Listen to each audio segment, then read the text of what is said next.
Hello again, friends, and good morning, and Happy New Year. Welcome to the very first Jim Cornette's Drive-Thru of 2019. I am your host, the great Brian Last, and what a pleasure it is to be here with you and your questions. Once again, as Jim Cornette will be attempting to answer them here this week, as he does every week on the Drive-Thru. And without any further ado, and I can't believe he hasn't jumped in yet, the man of the hour who will be answering your questions, Mr. Jim Cornette. Is that fucking it? Is that fucking it? After 5 fucking years of buildup, pal, and all the nattering and nabobbing, you've been a nattering nabob of negativity about my audio setup and my microphone, and now for the first week, for the first time ever, debut on worldwide internet, I have a brand new microphone. I'm using brand new headphones. Got this brand new audio setup, which we'll talk about in a minute, which we talked about last week on the experience. Don't talk to me about pulling that plug out of the thing, goddammit. It was a big-ass plug. But anyway, I thought you were going to give me a build-up. I thought you were going to do something like, in a world where they had bad audio, Brian Last saved the day, and now we introduce the new improved audio of Jim Cornette. Something like that. Instead of just goddamn, here he is, just like a regular old show. How many hundreds and hundreds of shows have we done like this? Or even actually not like this. This is the first time we've ever done it like that. With the under the old system, how many hundreds and hundreds of these shows have we done? And the buildup has been going on for years and years now, where you've been knocking my audio quality and nattering at me about having to fix things in post when I shift my headset around because the microphone was on the headset, or you bumped it when you took a drink of your Sprite. I had to cut that out. First of all, my goal was to have no big build-up. No big intro. I was going to have a seamless debut. I wanted it to be seamless. I wasn't going to put myself over for fixing your problems. And, you know, we still may have some adjustments with the audio we have to make going forward. But I wasn't going to say anything. One adjustment we got to make, motherfucker, right out here pretty soon is, you know, I told you the microphone stand's still a piece of shit. It's a goddamn long bent arm thing with a spring on it, but the goddamn microphone won't fit in the fucking microphone holder on it. And the goddamn clamp, as I mentioned, I believe on the experience, won't go around the molding on any of my desk area there, so I can't have my big radio station holder. I got this little cheap nickel 95 fucking plastic tripod thing that's sitting crooked. I'm looking at it right now. It's as crooked as a country road. And if I actually point it toward my face like I'm doing now, it's going to start drooping. Here in about 5 or 6 seconds, there it goes like Russo's penis, straight down to the ground. Well, and then I have to so it's actually tilted farther up than is a straight line of communication here. So I got to get some kind of new mic stand. Well, listen, Dr. Johnny Fever, we'll get on that. We'll get you something. We'll get you all set up. All right. Well, in the meantime, I'm going to put on, while you do that, I'm going to put on the side B of Dark Side of the Moon, so we won't be interrupted. Just get back with me when it's over. Okay. Well, listen, you do sound a little bit better this week. See, the problem is you never listen back to the show, so you have no idea all this sound that happens. Why would I listen back to the show? Because I was here when we did it. Well, some people like to improve upon their body of work. They go back, they review their work, they see what they can improve upon. But there's no way to improve on what I do. Well, I'll just let that hang. I'll let you hang in a minute. I just want to mention, here's a couple of public service announcements before we get to the main body of the program, or corpse of the program, as it might be so inclined. Of course, merchandise is still literally being thrown out the door from JimCornette.com and into to Black Beauty that takes the packages to the post office, where Susie dispatches them. People have offered, if they pay extra, will Susie deliver it personally? The answer is no. But we're delivering packages of the orders at JimCornette.com. But I must bring your attention to the following. The action figures. We got less than 50 left, and they're having to be remanufactured because the manufacturer, or not the man, but the toy company also sold out of everything. They were so popular. So if you want an action figure of me in maybe the next 6 months, we've got less than 50 left. Order as soon as possible. Do not sleep on this. The Midnight Express 35th reunion autographed photo of myself, Bob Eaton, and Dennis Condrey. There are less than, I believe, 70 left. $5 off each picture going to the American Cancer Society, and that's at JimCornette.com. Just click on the 8x10s. It's first one there. And I just found out something, Brian, that I hate technology. My daggum, see, at least I can rub my face now. That I don't, because before it would do all that stuff, right? I'm getting flashbacks, yes. Yeah, see, but now I can rub my face. My site has jacked me around. I'm giving away free money again. Because I noticed a loophole when people order, and I'm not suggesting that you spend more money than you have budgeted at JimCornette.com, but here's a way you can save some money by ordering more merchandise. I found out if people order, well, no, seriously, because my site figures out the shipping and the shipping and handling and things depending on what you order, how many things you order, how big it is. These books are 2 pounds a piece or more, whatever. But anyway, there's a loophole in the automatic website, and I don't know what to do about it. If you order a T-shirt, it is $5 shipping. If you order an 8x10, well, it's $2 shipping. If you order a T-shirt and an 8x10 together, it costs me $7 or $8 to ship it because I put cardboard in there to make sure the picture doesn't get damaged, and it goes priority mail. But the goddamn site only charges $5 for shipping. So basically, if you order a T-shirt and an autographed photo, Cult of Cornette membership certificate, or even the Midnight Express 35th anniversary photo, it charges you no extra for shipping. I'm losing money on this deal. Oof. So I can't, but the way I'm pretty much prison raped every time I do one of these sales where I just give this stuff away, but it's a public service. And we're making it up in volume, I guess. I got one thing. We also on the Experience this past week, a segment that was so popular, Name That Band, where I read you the song titles from a variety of my cassette tapes that I'd made in years gone by and attempted to get you to name these artists that are internationally renowned and world renowned and had hit records. And you failed miserably. By the way, you didn't get any of mine, too. I just want to throw that in. Yeah, but you were talking about the Germs, and there was, Ben and his toilet seat band, and I don't know what the fuck you were talking about. But I was talking about recognized great artists like Head East and the SOS Band. Anyway. I'll give you the SOS Band. All right, well, there you go. Anyway, that was very popular and so popular, we're going to bring it back. It may become a recurring feature on The Experience, ladies and gentlemen, when it comes out every Thursday. Name That Band, where I read off some of my famous music that by these world-renowned artists, and Brian Last can't figure it out because everybody likes hearing you not be able to answer something for once. But I did go too far in that I've ruined someone's life. They tweeted me. They said, oh, my God. They looked up Black Oak, Arkansas on the interweb and the YouTubes.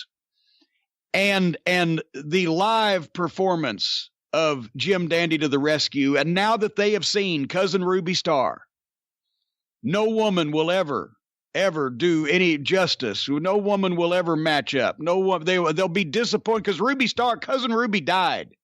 Actually, years ago of a brain tumor and lung cancer. And the old saying with Cousin Ruby, her lungs, my God, that was one of her more prominent features. But anyway, but Cousin Ruby, because I looked her up, because I reminded myself of Cousin Ruby Star. Holy mackerel, she was hotter than a $2 pistol. But if you owe it to yourself, ladies and gentlemen in the Cult of Cornette, before you die, to look up the video of a live performance of Black Oak, Arkansas, doing Jim Dandy to the Rescue, and just feast your eyes and fantasize on Cousin Ruby Star. Holy moly. Or you could save some time and go listen to some Delaney and Bonnie. Oh, for God's sake. What? What are you talking about? What, Bonnie Bramlett? She looked nothing like Cousin Ruby Star. But what a voice. What a set of lungs on her. I don't care about her voice. Sometimes you can watch Cousin Ruby Star with the sound down. It's still as good. I saw the other day, let me bring this up now. I saw on Twitter the other day, one of our listeners here, a very attractive young lady, asked if you wanted to have babies with her. No. She said what she said was, Jim Cornette, I fucking love you, and I don't know if you want children, but I'd love to have your babies. To which I responded, I don't want the kids, but I'd be happy to help you practice. And apparently she got a bunch of followers, probably most of them unwanted, and a variety of comments, but she was a very fine and classy young lady is what she was. Well, if too many of them stalk her, she may need to get some legal assistance. Well, you know what? I'll tell you what, by gum. I've been watching those Mike Judge shows. I'll tell you what, by gum. I was going to mention this also because I saw a TV commercial the other day. I'm sitting there in the TV room here at the castle, minding my own business, trying to relax for a moment from all the work that I do in my hectic day. And here this commercial comes up. And it says, it's one of those, if you have taken such and such medication, right? And it says, if you have taken such and such medicine for diabetes, and it has led to gangrene of the genitals, you may be entitled to compensation. Jesus. You're goddamn right, motherfucker. If something that I've taken and been told to take by some professional, it's been manufactured by a goddamn major corporation worth billions of dollars, and I take that shit and it causes my dick to turn green and fall off, I'm going to get me some fucking compensation. I'm going to be compensated out my ass. There's going to be compensation running out of my nose, my fucking eyes, my ears. God damn it. They're going to have to fucking move Trump over to let me have the fucking Lincoln bedroom or whatever. If my goddamn dick falls off because of medicine that I take, turns green first, isn't that gangrene? Does that not then, I guess it, well, I don't know if it turns green before it gangs or it gangs before it turns green or whatever, but goddamn, that's the gist of turning green and falling off, right? I think I'm not an expert in gangrene, I must admit, but it does sound quite painful. Well, and this is the goddamn thing. And that's why you need somebody on your side, because they're doing these things. And wait, Ford Motor Company. I saw the goddamn television commercial. Well, 23 people have died as a result of the airbag blowing up for no apparent reason and sending shrapnel into your fucking brain. Oh, my God. So call this number. Well, fuck, now I'm afraid to goddamn drive down the road in my own car. There needs to be people watching these motherfuckers, which is what we had under Obama, and that's why the Republicans deregulate all the goddamn shit, because they don't want people keeping an eye on these companies because they do shit like this. And since the government ain't watching out for them anymore, we need somebody to catch them, at least after the fact, and make them fucking pay up. And that is, you'll never guess who that is. That's the law offices of Stephen P. New at newlawoffice.com, 888-692-8084. Because look at the fucking record. Right now, well, earlier, when we first started talking about Stephen P. New, he was getting people compensation for cancer due to Roundup and the Monsanto company and the weed killer, right? Well, now they're finding out that the fucking people, the groundskeepers at golf pros, at fucking golf clubs, who are apparently, they're always in the weeds, right? Or the rough or the green or something. Yeah. Apparently they've been bathing in this shit. And now they've got cancer. Stephen P. New was ahead of the curve on that one. And we talked about baby powder, and people were laughing and scoffing. They were scoff laughing. You know that you can be laughed at and you can be scoffed at. But there is no more goddamn demeaning feeling in the world than being scoff laughed at. Where you just laugh and scoff at the same time. And they were scoff laughing at us that baby powder was causing cancer. And now they, obviously, the news, the prophecy of Stephen P. New came true. You know, I'm going to make, in the cult of Cornette, I'm going to make Stephen P. New my head proclaimer. When I got a proclamation to put out to the minions in the cult, he's going to proclaim it. Head proclaimer, Stephen P. New, because he prognosticates. He's a proclaimer that prognosticates. Because he told us about the baby powder, and then it came out in the news. Asbestos. Don't be sticking this stuff up your crack. And now what he's working on is the babies born with opioid addiction, because the big pharmaceutical companies even though they knew what was going on. Oh, wouldn't you know who won the pony? Shipping millions and millions and millions of these pain pills to these little one-horse towns in West Virginia that nobody could possibly ever, if they set everybody in the state on fire, they couldn't need these many pain pills. And babies are being born through obviously no fault of their own. For heaven's sake, if you see some of these fucking parents, I would think if the baby had a choice, maybe he'd fucking choose differently. But they're born addicted to opioids, and Stephen P. New is taking those cases. So if you need somebody to keep an eye on these big companies, even after they've already poisoned you or raped you or wrecked you, at least Stephen P. New will wreck them back. 888-692-8084. If you need to sue, call Stephen P. New, because New is for you, and you can get even with Stephen. That's right. That's really awful, the whole neonatal abstinence syndrome thing, the idea that babies are born with it, and then the onus is on grandparents usually to spend their life taking care of these opioid-addicted babies because the parents in many cases aren't capable of doing it. Because they're opioid addicted. It's really insane. It's really crazy. And West Virginia is ground zero, obviously, for all of that. Remember, it used to be heroin. Now it's the shit that the government, the big companies manufacture and is government approved, and obviously causes your fucking dicks to turn green and drop off. It used in to be, some cases. Yeah, it used to be in West Virginia. You only got addicted to opioids if Stan Lane punched you in the face. Because you know that's true. Bobby Eaton, yeah, yeah, that's true. And then you lost the consortium of your spouse. And I had mentioned that I don't know what fucking Ruby Massey, the wife and consort of Roy Massey, looked like. But if Roy Massey was blinder than he was before Stan got a hold of him, that would probably help him have consortium with Ruby Massey, the middle-aged housewife from West Virginia. And I guess I can get away with saying these things because they got to be dead by now, right? He was fucking old then. That was 30 years ago. So, they have to be, yeah. But you think, could it be that there's somebody out there in West Virginia now? That's my fucking Uncle Roy. or Grandma Ruby was so nice to me. Don't say those things. She's gone now. Anyway, this is the Drive-Thru. This is the program. You may not have guessed by now. I don't know how long we've been doing this, but this is the program where we answer the questions of the cult of Cornette. They send them in, and you captain this ship. Oh, great Brian Last. I am merely a vessel. You're the captain of the ship. You correlate the questions. You get the questions from the cult members through the variety of ways. You ask me the questions without me having preconceived knowledge of what's going on, and then I answer the questions and disseminate the knowledge. Otherwise, I am a blank slate. I wait for instructions. I wait for you to ask the question. I have no preconceived ideas, and I am ready to go from the time that you steer the ship and launch this thing into broadcasting waters. However, I do have a question that somebody sent me I'd like to start out with. Okay.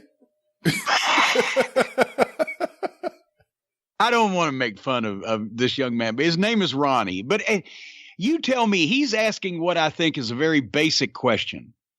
But maybe it's not anymore because so much time has passed. Ronnie says, I always wondered about this. The tiny arena where the original Midnight Express attacked the current Midnight Express. That place is so small and only had maybe 100 fans in attendance. How did the NWA make enough money to cover renting the building and still pay the talent and production staff? At the TBS studio. Yeah, you can't make fun of him. He has to be a younger person who just doesn't understand what studio wrestling was. Well, but it's kind of self-explanatory, though, but maybe for you younger folks in the audience. But I'll still be sure to use plenty of profanity so we can get your fucking vocabularies right. If you watch your local television station and they have a news program, which most of the network affiliate stations in every, major and semi-major and most minor markets do. Your ABC, CBS, NBC, and Fox stations are going to have local news. Those local news programs come from a television studio in your local station. And when there used to be fun local TV on the air in all these markets, they did cooking shows or they did Good Morning Cleveland. I mean, there's still morning shows. They did, Saturday afternoon movies, Bowling for Dollars, whatever the fuck. But every TV station of any size has some kind of studio. And that's where they do their programs. And when wrestling first went on the air on television back in the late 40s, early 50s, and was on network or even was on regionally, it would come from an arena because that's where you had wrestling. But especially in those days, a TV station, a local station, rather than a network, going somewhere else besides their little studio in their little building where all the lights were and the microphones and the cameras, because they weighed a fucking ton and they were the size of refrigerators. To take all that shit and go to an arena and shoot a sporting event was expensive, and it took skill, and it was very primitive.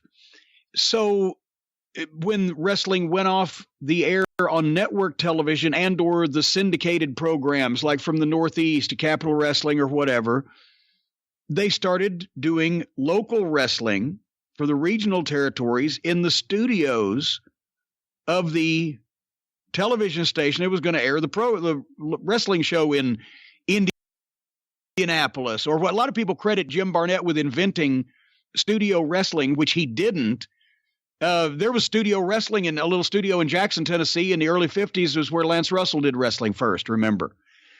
But he didn't invent the idea, but he popularized it and he made it work. All the territories started doing it wherever they could because it was easier and it was cheaper. Well, since Turner Broadcasting, TBS started out as, and still at the time was, a local broadcast independent television station in Atlanta. And that's where since 1972 or whatever the fuck, when did they leave Channel 11 in Atlanta? What year? 1971. You ought to know. Okay, they were on Channel 11 with a studio show, Live Atlanta Wrestling in Atlanta, until 1971. And then Channel 11, honestly, at the time was a big network, powerful station, and it was a demotion that they went to a UHF independent station at the time. I don't even know the reason. Maybe just they got canceled, or they were getting bumped around because of network sports or whatever the fuck. Do you know the reason? Yeah, it was actually one of the fights in the Georgia office. Originally, Buddy Fuller became friendly with Ted Turner. Okay. He wanted to make the move, and Ray Gunkel wouldn't do it. And then as Buddy and Ray started going at it more and more, Ray and Ann got to know Ted. Ann got to know Ted a little more than Ray even. And they ended up making the move. I'm not even talking about sexually. I'm just mean like socially even. And they ended up making the decision to make the move. And it was a big deal to go, like you said, to a UHF station. But Ted Turner had a vision even that early. And remember, he was going into Charlotte not too long after that too. So he was trying to make moves really early on. Then that's what I was going to say is sometimes when Channel 3 just didn't want to carry the wrestling program here anymore when they had network shit, and it was not drawing the thousands it used to at the Gardens every week. So they had to go to 41, which was a weaker station. But in this case, even though they went to a weaker station, they made the choice because they knew the guy that owned the station was more behind it and they could control a little bit of their own destiny. Point is, the studio wrestling was already a thing in Atlanta, and then it's a thing at TBS. And so wherever TBS went with their headquarters, they'd had a couple. By the time that this happened, it was on Techwood Drive, but that was their studio. That's where they did dinner and a movie. That's where they did their hosts did the talk shows, or they did Grandpa Munster on Super Scary Saturday. The tickets were not even sold at all. On Saturday morning, it was basically who shows up, and if there's too many, the first X get in the building. TBS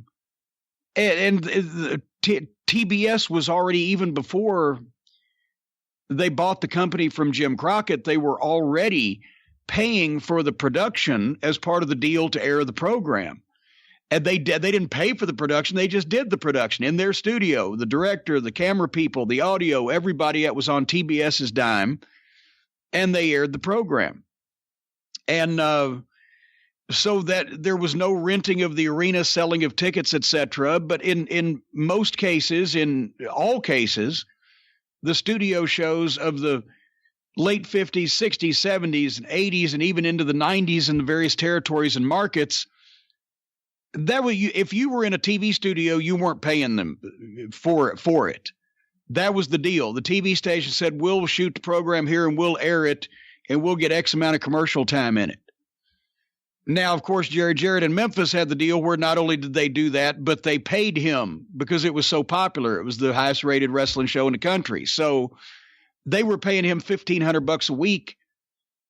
You know, what is that from the 8? It's $5,000 a fucking week. He was getting as a rights fee to do a local show in their studio and then they gave him a tape of it and he took it and aired it in all of his other markets.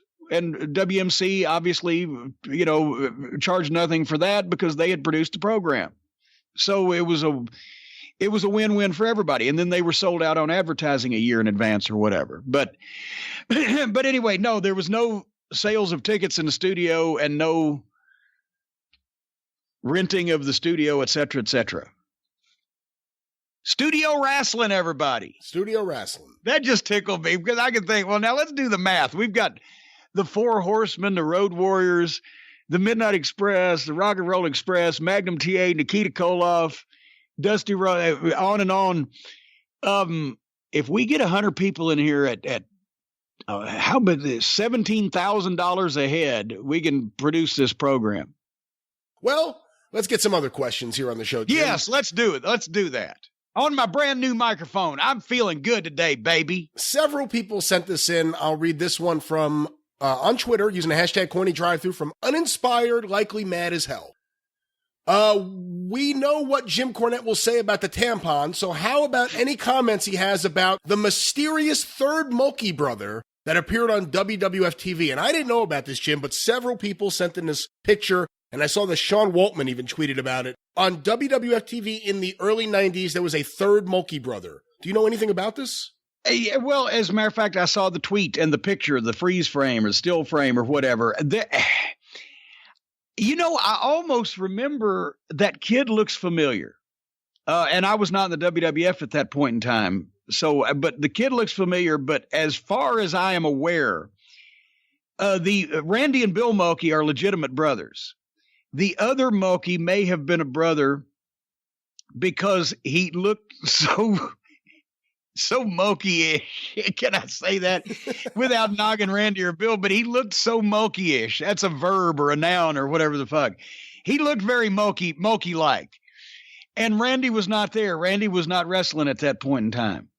Over the early part of those years. So I think probably Bill, they were probably in the Carolinas somewhere taping television, and Bill was probably booked there, and they saw the other kid and said, hey, let's recreate Mulkey Mania. But I do not believe, and now Randy and Bill are still down in Anderson, and I see them ever so often in the Charlotte reunions and et cetera, like this coming August at the Gathering for T-Mart. So they can contradict me if they wish, but I do not believe that was a legitimate Mulkey. He was just very Mulkey-ish. Okay, well, that answers that. Our next question from Twitter using the hashtag CornyDriveThru is from Scotty Grace. My question is, would you have been open for a Bobby Eaton singles push if Dusty would have approached you about it after Dennis Condrey had left? Nothing against Sweet Stan, but I always thought Bobby could have been an elite heel with you as his mouthpiece. Well, oh God, yes, I would have been obviously open to it. And also if Dusty at that point came to us and said, you know, here's what you're going to do, that's what we would do. Bobby was a great performer. I think his best work was in tag teams. He could have a great singles match, but even with the big mouth manager and the heat we had at the time, I don't know if his best use was as a single or if he wanted to be a single. But as far as if Dusty, yes, after Dennis had left, if Dusty had come and said, well, fuck it, kid, I'm just going to put Bobby, you're going to go work with fucking Magnum for the U.S. title. Yes, obviously, we was okay. If he'd have said, well, you go work with fucking, you know, Rodeo Jones in the third match or whatever, we would have obviously been disappointed. But long term, and a program with Bobby and Magnum, because they did have some good matches. And I think even a cage for the U.S. title on TV one time. But a program with Magnum would have been great. Sometime with Bobby as a single working with other top baby faces would have been great. But long term, as in over the next several years, I think Bobby was best used in tag teams. Well, here's an interesting question from Twitter using the hashtag CornyDriveThru from Old School Wrestling. Who drew more money? Brown-haired Bobby Eaton or blonde-haired Bobby Eaton? Blonde-haired Bobby Eaton. Even a brown-haired Bobby Eaton, Bobby still had brown hair in Louisiana. Yeah. I think he did it, bleached it or whatever when we went to Dallas. But yeah, think Bobby was blonde from 85 to 90. Pretty much throughout the mid-90s. Now, he was never like the bright bleach blonde, but he was always blondish, except for in Memphis and Louisiana. And you could see him, especially when he had the long hair and because every time you could stomp his toe and his face would fly back and spit would fly from his mouth. He could sell so good. So if you blistered him and the fucking spit flew and the hair flew back and the sweat and he'd grab his face and his body language, when it was blonde, you could even see it better. I think that added a lot to it. All right. Our next question, Jim, was sent in via email to CornyDriveThru@gmail.com from David Pillman. Hey, Jim, I have some questions regarding Smoky Mountain Wrestling. I was and still am a huge fan of the product and look fondly back on the days of wrestling the way it used to be and the way you like it. But I digress. On to the questions. I was at a lot of the early Smoky Mountain Wrestling TV tapings, most notably the debut of the Heavenly Bodies, which happened in my high school gym. My question, though, is... Oh, my God. Wait a minute. Was that in Harriman? Harriman, Tennessee, possibly. I'm trying to remember what town that was. Anyway, go ahead. My question, though, is during the course of the night, I saw Manny Fernandez there. And this isn't a phantom sighting, as he signed my Crockett Cup program. But he wasn't used on any of the 4 shows that were taped that night. Was Manny just there on a standby? What would the Raging Bull have done had he been used that night? And I would have had no memory of this until it was phrased in such a way like that there may have been, because Manny lived for a while in North Carolina.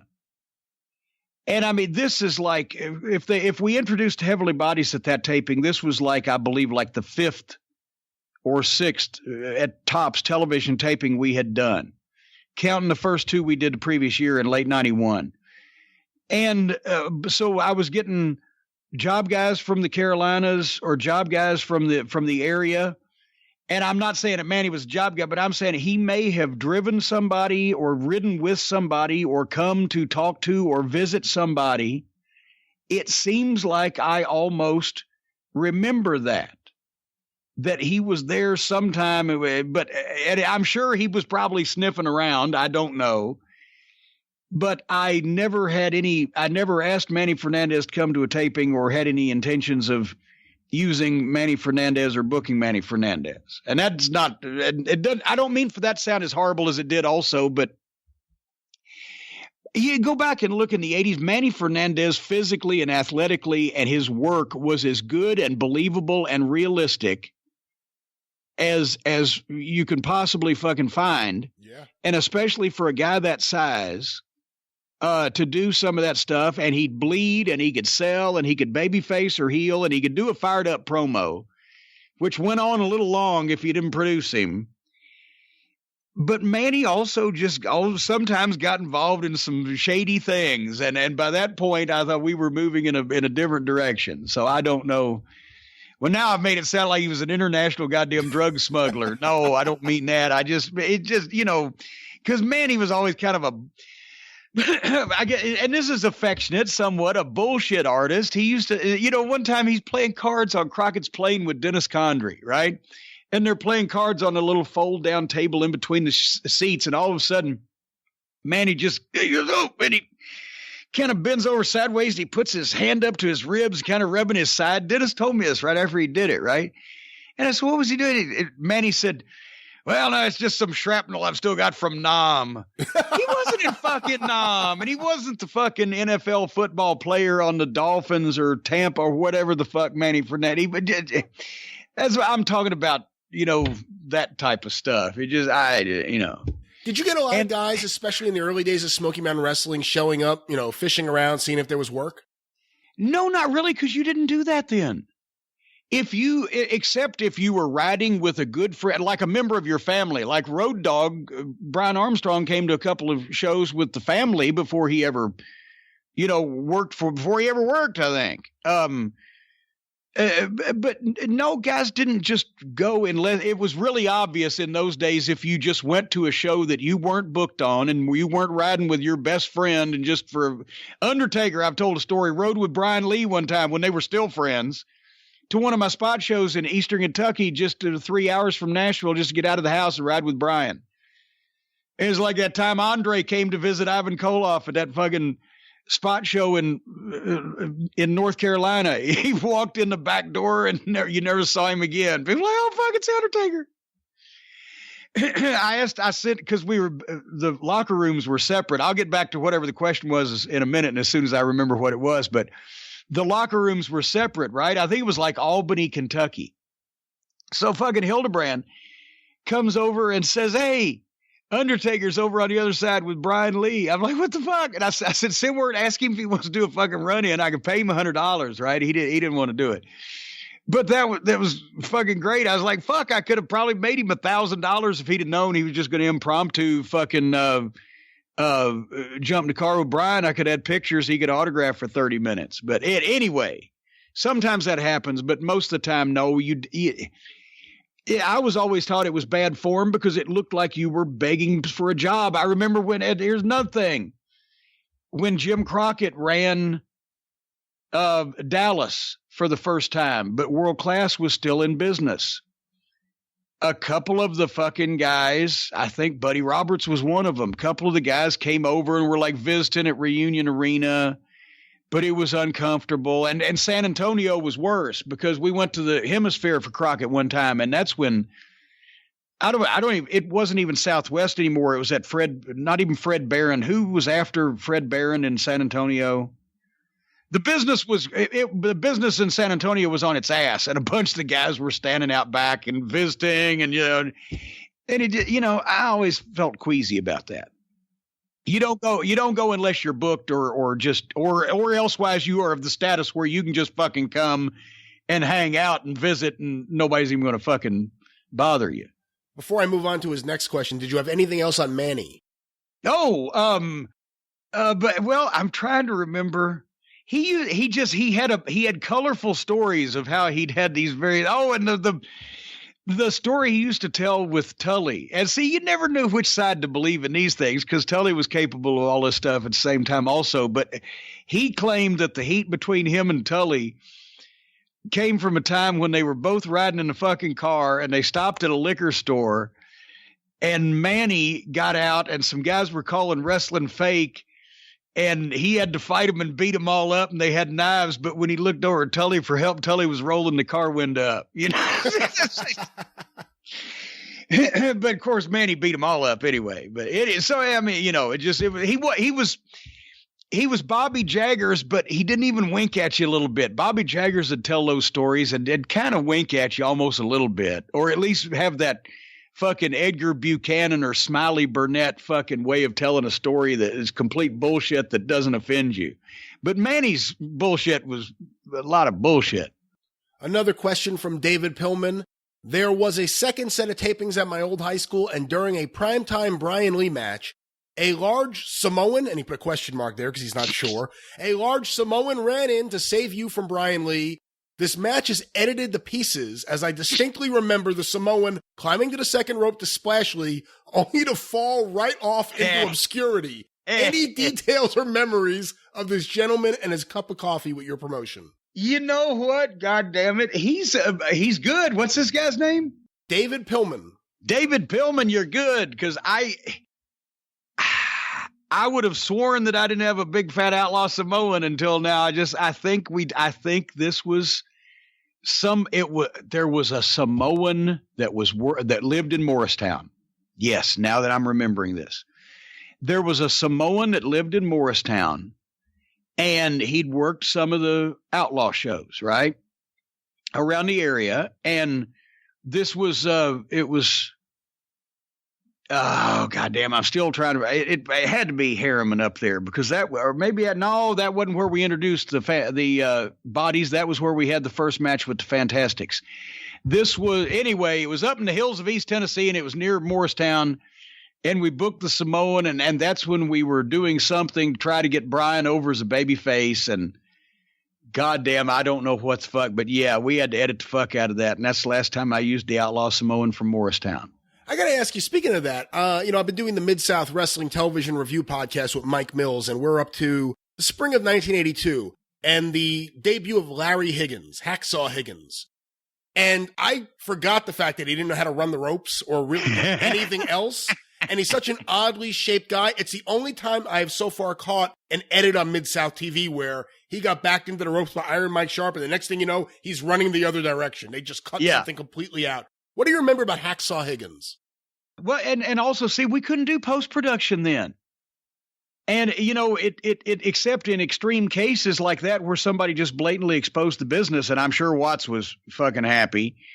You would just try to, muddle through it. But Higgins, if that was 82, we met him in 83. He was one of the talent trade because he was still either still in Mid-South or he had gone away and learned a new hold and come back to Mid-South. Probably the latter, because he was there and he's one of the guys that really, Jerry Jarrett at the end of 83 had a ton too many guys on the card because Lawler had won the power play with Bill Dundee and getting a piece of the territory and getting the book in the spring. And one thing about the King is when he booked, he wouldn't really tell you no. He'd just stop booking you, but he'd book everybody in Memphis on Monday nights. They got one date. They couldn't say they weren't being used. But he had 40 guys on the card in Memphis on Monday nights. And then they were running 2 towns a night, but still there was a lot of guys. And when you think the Rock and Roll Express were the understudy babyface tag team. Terry Taylor was just on the card as a babyface. Dennis Condrey was just on the card as a heel tagging with Norvell Austin. There were 3 other heel teams. Bobby Eaton was just hanging around. There was 40 guys, right? So mostly Jarrett wanted to get rid of some guys off his payroll so he didn't have to the opening match in Memphis one week in like August or September was a 10-man tag match. It was just insane because once again, King, great at the top, at the bottom, the details, fiscal, etc. So Jarrett did want a couple of new talents, but he didn't get as many guys or want as many guys from Watts as Watts got from him. So Watts got Bobby Eaton and Dennis Condrey and myself and Ricky Morton and Robert Gibson and Terry Taylor and Bill Dundee as a booker. Buddy. And Buddy Landell. How could I forget about Budrow? And just a short time after that was Bobby Fulton, et cetera. So he saw some guys he liked, but the ones that Jarrett got were Hacksaw Higgins, who basically flopped in Memphis. He was a nice big guy and a former football player, but he just didn't know. He just didn't get it. Masayo Ito, who was this Japanese guy who wrestled around a few territories for a while, but he didn't really – they don't bring him back to Memphis wrestling reunions these days. And I'm trying to think if Jim Neidhart. Rick Rude. Wait, I was saving him for last. McMahon, you McMahoned me. But Jim Neidhart, who was still learning at that point, it was a couple years away from going to the WWF and really he didn't have a lot of personality. He did in the locker room. He didn't publicly at that point. He was still learning. And Rick Rude, who ended up being the diamond of the bunch. And but that was his first spot. He had just been a job guy, and that was his first spot as somebody being pushed. So most of those guys lasted, except for Rude, lasted in Memphis for like 2 or 3 months, and they were gone. Our next question, Jim, was sent in via email to CornyDriveThru@gmail.com from James Willett. It's a series of questions here. Well, let's see if I have a series of answers. Was there a backup plan in case Owen Hart would have actually paralyzed Stone Cold Steve Austin at SummerSlam? Well, that's a horrible way to put it. Also, just to be quite honest with you. It is. Well, an alternate plan in case it happened before the match, or What? No, how would you have an alternate plan in case somebody paralyzed somebody when it almost never happens and is hopefully, well, it almost never used to happen and is a hopefully freak occurrence? No, there, and the thing is, Steve didn't know how really bad he was hurt at the time, and then when they checked it out, how long he was going to be out or whatever. But the first time that he was out, it actually helped his career and helped everybody and made Stone Cold, because they had to keep figuring out ways to have him on TV without him actually wrestling. So he got to do some of his Stone Cold shit that really got him over. But then it came back later on when there was other issues, when he was already over, but he had to take time off because of his neck, or it shortened his career. That's where it came back. So at first, that one period of time off television or out of wrestling actually helped. But in the long run, it obviously was not a good thing. But no, there was no alternate plan, because you don't plan for something like that. And if they always knew that I think that he would be able to come back eventually, but just how good, they didn't know. Well, you kind of hit on one of his other questions here, which is, if it wasn't for him breaking his neck, do you think he would have been as over as he got? Oh, God, yeah. I mean, eventually, or in a different way. Nothing will ever happen exactly the same if you change one of the things that happen. But he was already getting over, and and then when he came back and got in the ring, all of his shit got over too. That wasn't the only thing that got him over. It just helped him do stuff different at the start. And his last question here, if Steve Austin had to retire after SummerSlam, who, if anyone, do you think could have slid in and replaced him at the time, or do you think the WWF would have folded soon after? Well, I think, Vince, he would have probably had Linda take in some washing through the lean times.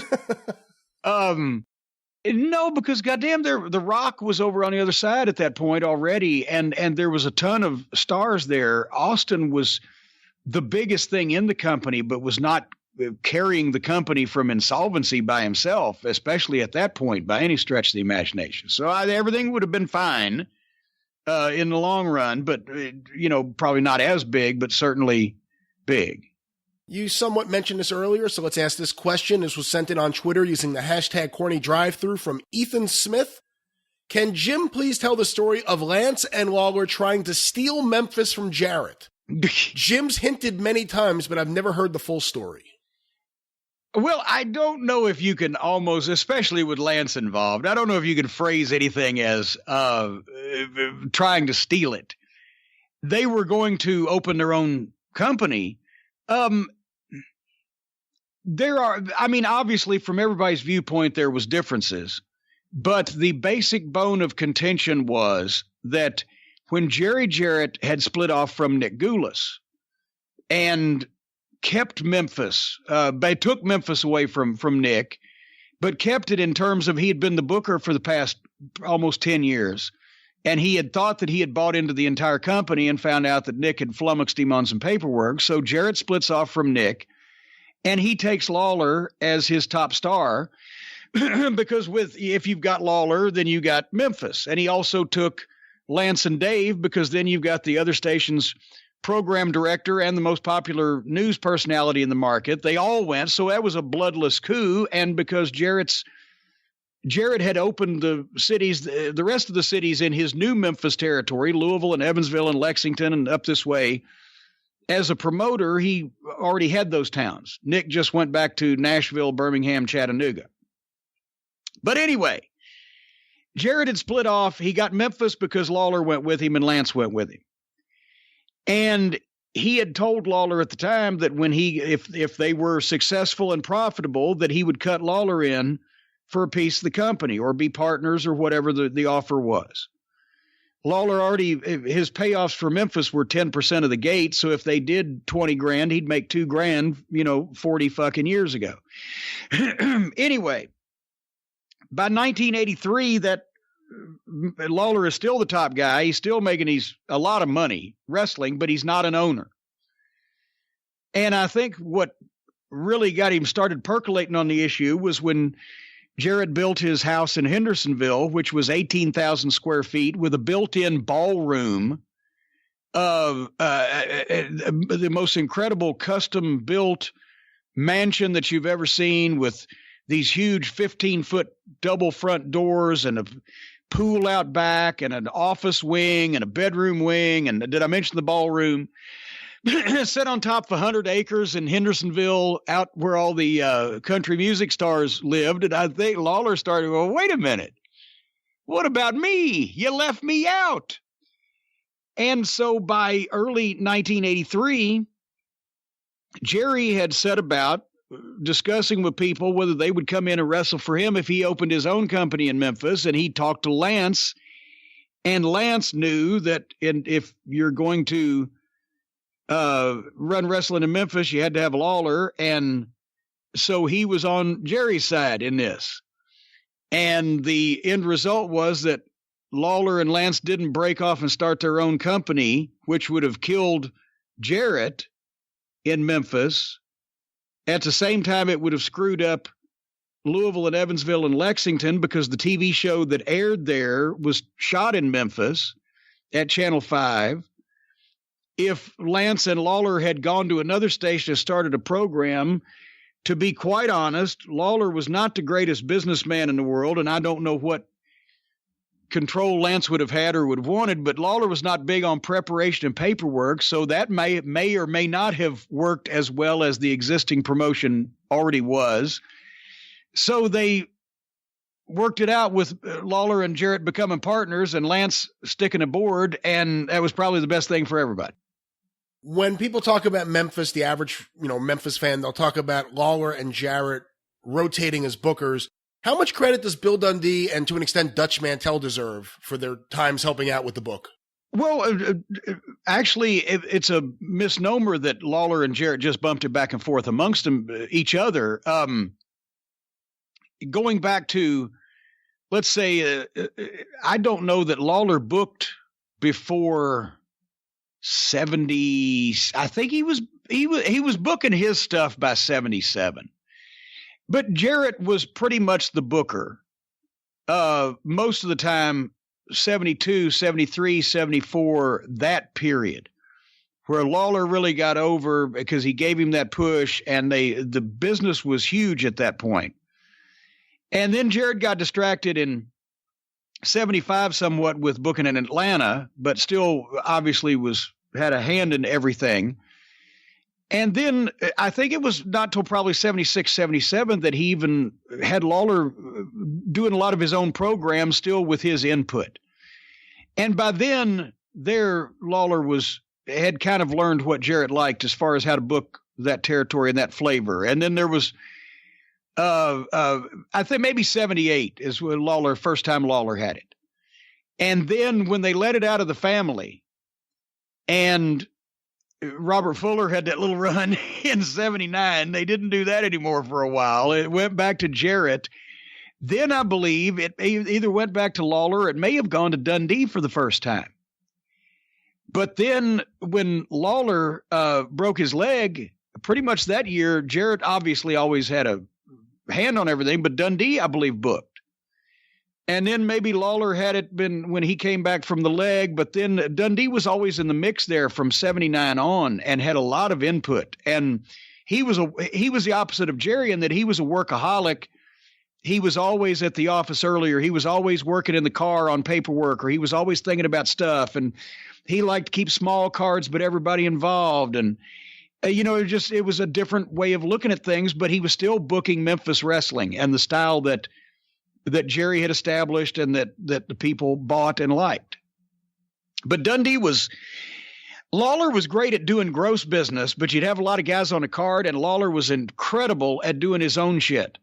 But Dundee had better attention to detail and was better prepared probably, and enjoyed doing the actual job more and spread everything out a little bit across the card, but kept them smaller. And he did a tremendous job too.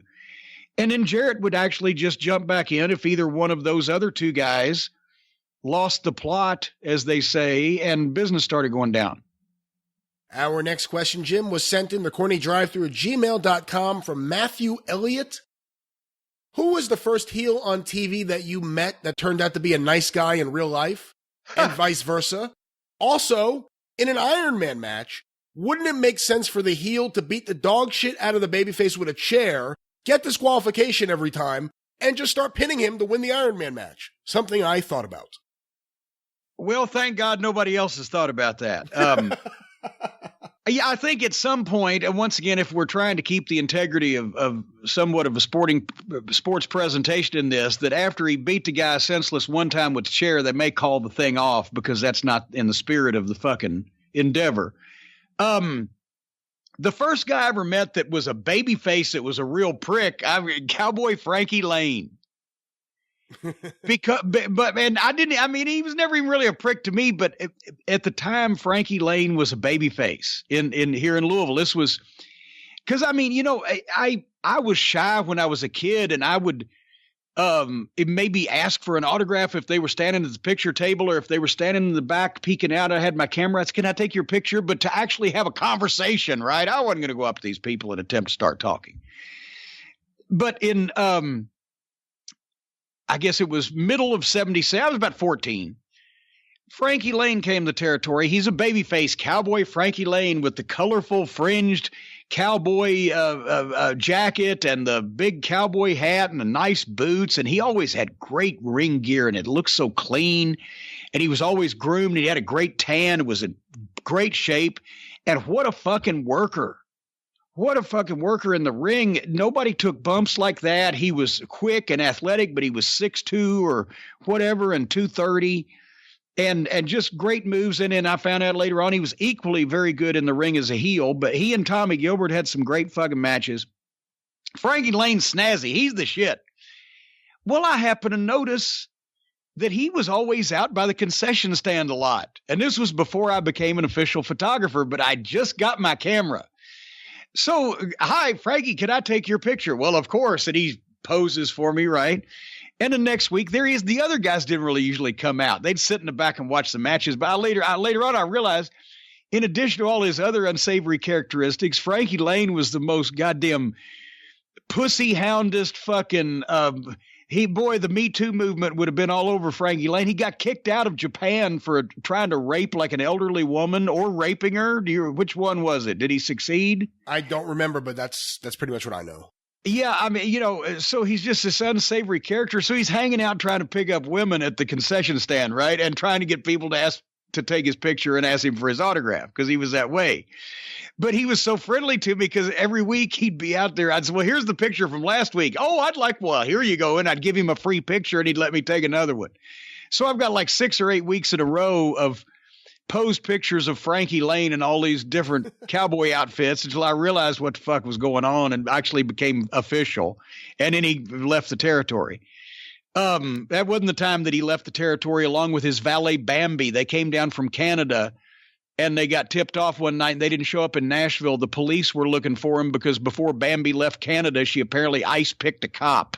Jesus. Yeah, that was at the fairgrounds in Nashville one night. They're looking for Frankie Lane, the fucking girl. And she's this 19-year-old girl with these buck teeth. He had her wearing a bikini and fringe shit and everything. I don't know what was going on with that pervert and her, but yeah, she had apparently ice picked a policeman. But anyway, that's the baby face I met that turned out to be a little bit more unsavory in person. And as far as the other way around, the first heel that I met that would have actually been nice to me would have probably been when I started taking pictures in the locker room. I can't remember the first one. But I mean, I didn't meet the Sheik until 1988. And Kevin Sullivan introduced us, and I was still scared of him, and I'd been in the business for 6 years. Well, our next question, Jim, sent into CornyDriveThru@gmail.com from Joe Pearson in Houston, Texas. My earliest ever memories of wrestling are flashes of Paul Bosch interviewing the local furniture magnate between matches. Funny what sticks in a 5-year-old's brain. Help me fill in the blanks. What was it like working in my hometown? Was the crowd hot? What did they respond to most? And what was Bosch like as a promoter compared to Vince, or to keep it to Texas, Fritz von Erich? Honest? Well, as Paul wrote in his, I have a copy of Paul's original manuscript of his book. Oh man. I don't know if this made the actual printed version, but in the manuscript version, which I've mentioned to Brother Bruce Pritchard on the Back to the Territories we did about Houston, I said Paul wrote, Vince McMahon's tombstone should read, "Here lies Vince McMahon, who destroyed faith in the handshake." Yeah, he did not like Vince. But no, Paul was a great guy, and he had an ego, but he deserved it. He was king of that fucking town, and he dressed nice, and he paid guys well, and he came into the locker room and talked to them and made everybody feel important. The fans loved him. He was a babyface announcer to the max, boy, and he'd get right up on those fucking heels, but you had to work to get some heat. So I love Paul Bosch. Houston, the people were insane. I just watched the match. Did you tweet it? The Rock and Roll Midnight match from the NWA Classics programming from May '84 in Houston, and the fucking people were off the charts, just screaming and yelling, and they popped on everything. And in that Sam Houston Coliseum, before the match even started, they were going nuts. Oh yeah, well, the guy took a swing at Bobby, and Bobby had to fucking poke him before we got in the ring, and the Rock and Roll weren't even out there yet. It was just on the entrance. That's great to watch too, because as soon as it's clear that Bobby's having an issue at ringside, Dennis just makes a beeline over there, and you do too. And that's, you double fist the tennis racket. You get on the apron and you have both hands on the tennis racket. And it's cool. Because, we didn't know what was going to take place, because you didn't know what was going to take place. Those people would fucking go. And the garbage in the ring after, they were just hot and wild. It was a wild fucking group of people. And when you had 12,000 of them in there, you couldn't hear. And they loved wrestling, but you had to have those big broad matches that all 12,000 people could see, an arena match, which is, I was trying to explain when I retweeted that, like Dennis Condrey's body language, where you can see either anger or frustration or happiness or pain or whatever. And that's why they call it selling like Ricky Morton, because Ricky made everybody understand what was going on in the match, even if they were way up in the cheap seats. But we loved working in Houston when they weren't on the verge of hanging us. Our next question, Jim, was sent in on Twitter using the hashtag CornyDriveThru from Combat Championship Wrestling. Could Jim please explain how to book a triple threat match? Surely if there are two heels, they will gang up on the face. But if there are two baby faces, that takes the heat off the heel. How does the audience know who to support? It must be hard to book. Well, remember when I said the first year of the Von Erich Memorial in Dallas, they had a match that needed a stadium, and then after that, they had a stadium needed a match? Yeah. When you book a triple threat match with the idea of, I want to have a triple threat match, let me find three people to put in it, you've shit to bed to begin with.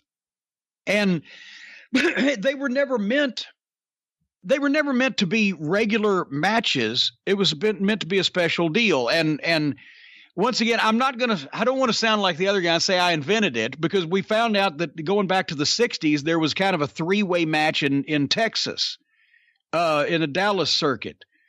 But I think people have done the research and figured out that mine predated Paul's in ECW that he called a three-way dance. I hated calling anything to do with wrestling a dance, because then it sounds so fucking, artsy fartsy instead of violent. That's why I called it a triple threat match. There had been 4-team elimination matches where the tag teams were in the corners. We'd done those back in the 70s in Tennessee, etc. But the reason why I did the triple threat match was it 92 or 93? It was 93, wasn't it? It was 93. Anyway, because what we had was Tracy Smothers was a complete babyface. Brian Lee was a complete heel. Dirty White Boy had been a complete heel, but was now having problems and was in the middle of what was eventually going to be his turn, and was having problems with Brian Lee. Brian Lee and Tracy Smothers had been friends before Brian Lee turned heel and stabbed Tracy Smothers in the back.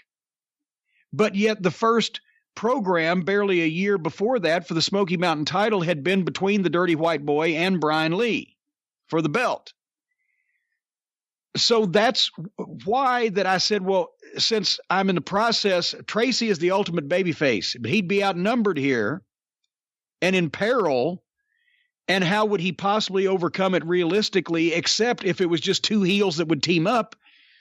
But these guys, for storyline purposes and for where we're going, have no reason to like each other. And it would be realistic if they fucking tried to stab each other in the back. And I know that I'm making Tony a babyface out of this eventually. So therefore, I can put him in peril somewhat or make him a little bit more of a sympathetic figure, but not enough so Tracy Smothers suddenly forgets that he burned the Confederate flag and fucking caved his head in with the Tennessee chains 6 months ago. Everybody had a conflict. Everybody had a reason for wanting to win. They didn't give a fuck. And so Tracy still mostly had the support and sympathy of the fans because he was in there with two heels, but each of the heels had a reason for not liking each other and could be the wild card and fucking things up, and everybody wanted to win for themselves. That way, fuck, let's have a triple threat match. And I came up with the idea in my head of a few spots to where one guy could get knocked out on the floor so that two guys could do a couple of things, but then the other guy could come in and upset the apple cart. And then I told the gist of the rules to those guys and let them come up with having the match. And it made sense under those conditions because they knew what the fuck was going on. I never intended to, I didn't know whether I was going to have another one.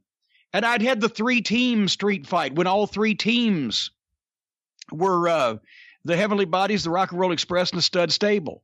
All three teams were mad at each other.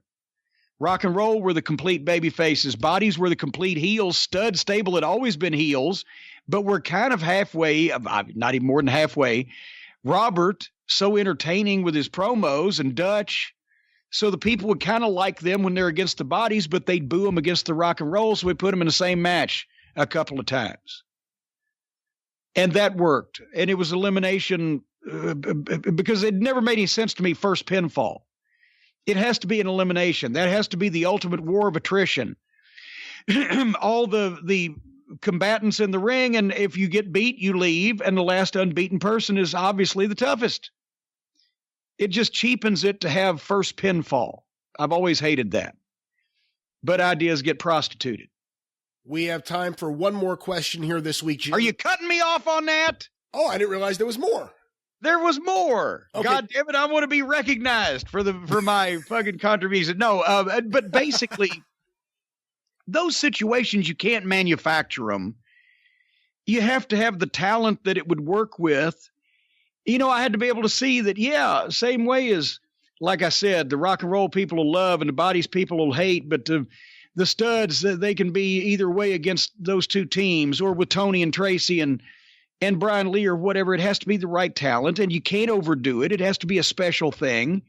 If it's a once-a-year thing, I think it's too much, because then people expect it. It needs to grow out of the issue. We've got such a problem that each one of these three guys hate each other and want this title or want this prize or whatever so much, we're going to put them all together. And that way you've had A versus B and A versus C and B versus C and different combinations, and then you put them all in it and extends your program. And then obviously out of that's another thing. A promotional idea is you say, okay, this is the ultimate match. We're going to put all these three guys in the ring, and the last unbeaten man is the winner. That'll settle the issue once and for all. Well, if you want it to, it'll settle the issue.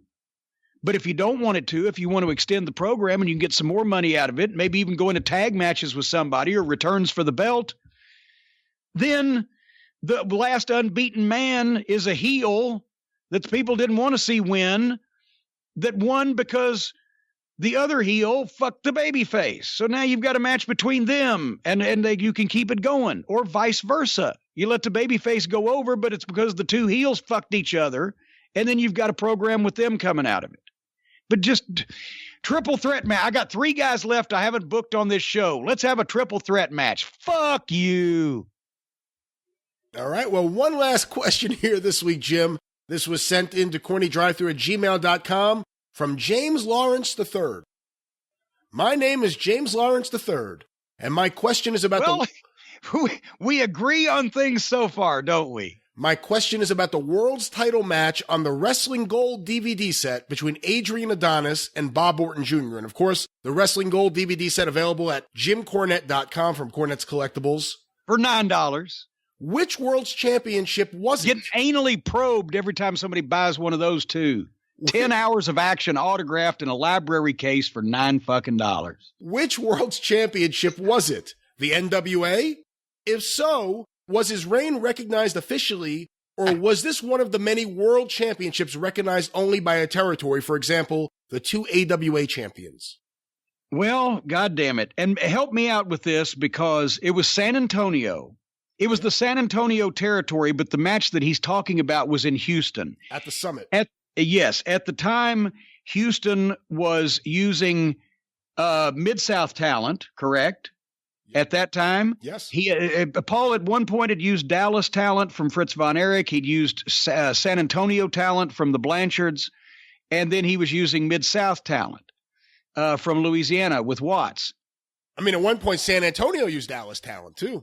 Yes. Yeah. I mean, the booking office liaisons changed back and forth. But at this point, Paul Bosch had dropped bringing the San Antonio guys into Houston and gone with Watts's Louisiana guys because he didn't feel like the San Antonio guys did good business there, measured up. Well, the San Antonio guys got hot.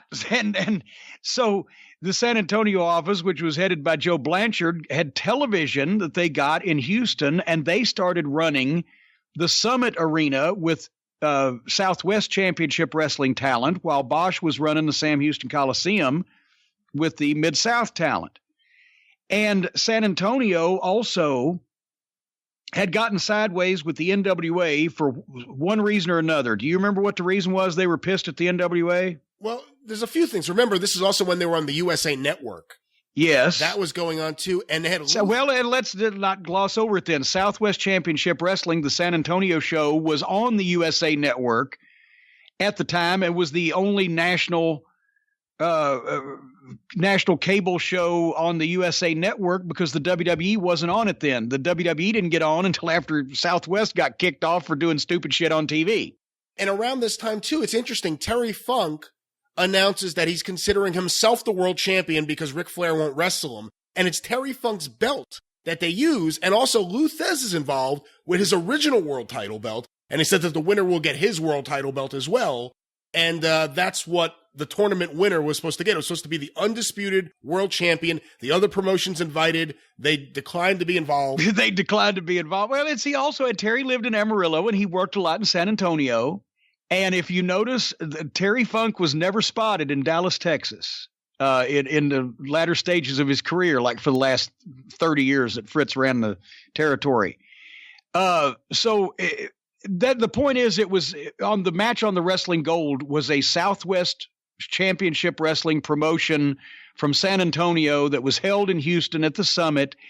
And that was the promotion that was spearheading a replica NWA belt, the real world champion, the tournament, which was eventually won by Adrian Adonis and then Bob Orton Jr. and a lot of the top guys, that would go through the area would challenge for it. And what did it last? About a year? Not even. Months. Because Southwest had to leave Houston because they were losing their ass running the Summit and not drawing against Paul Bosch because you're not going to draw against Paul Bosch in Houston at that point. So with that, then they lost USA Network because they dumped pig shit on Bobby Jaggers' head. Well, plus they weren't paying their bills. They weren't paying their bills. But if you've got a program on your air that people watch and there's good feedback on and they're late in paying their bills, well, you kind of work with them. But if you got a program on your air that's not paying your bills and they're dumping pig shit on people, you take it off quicker. So when Southwest ended up, we're not even working Houston anymore. We're not on national television. So what are we going to have the world champion of fucking San Antonio? They just gave up the idea of having the world champion. And with that, the drive-thru is closed. We've given up the idea of doing doing a show here. All right. Oh, for heaven's sake! Of course, you can follow Jim. You're not even going to try to get a new sign-off sound now that I've got all this great audio and I sound like James Earl Jones. giving the Sermon on the Mount. And I sound like I'm a professional audio guy.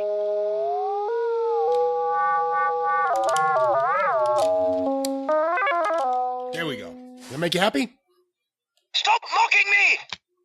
All right. Well, listen, if you want to mock Jim on Twitter, his page, @TheJimCornette. You can follow me on Twitter, @GreatBrianLast. You can hear me on the 605 Superpodcast at 605pod.com, or available wherever you find your favorite podcast. Of course, the Jim Cornette Experience debuts each and every Thursday, available wherever you find your favorite podcasts as well. The new Jim Cornette YouTube page, the official Jim Cornette YouTube channel, tinyurl.com/official corny YouTube, or just go to YouTube and search for Jim Cornette, and it should pop right up. Of course, Cornette's Collectibles. There are limited action figures. There's burger towels, non-stop restraining orders, T-shirts, books, autograph photos of the Midnight Express for the 35th anniversary, and so much more. Visit Cornette's Collectibles at jimcornette.com. And with that, I think I got through all the plugs in record time. So until Thursday on The Experience, for Jim Cornette, I'm the Great Brian Last.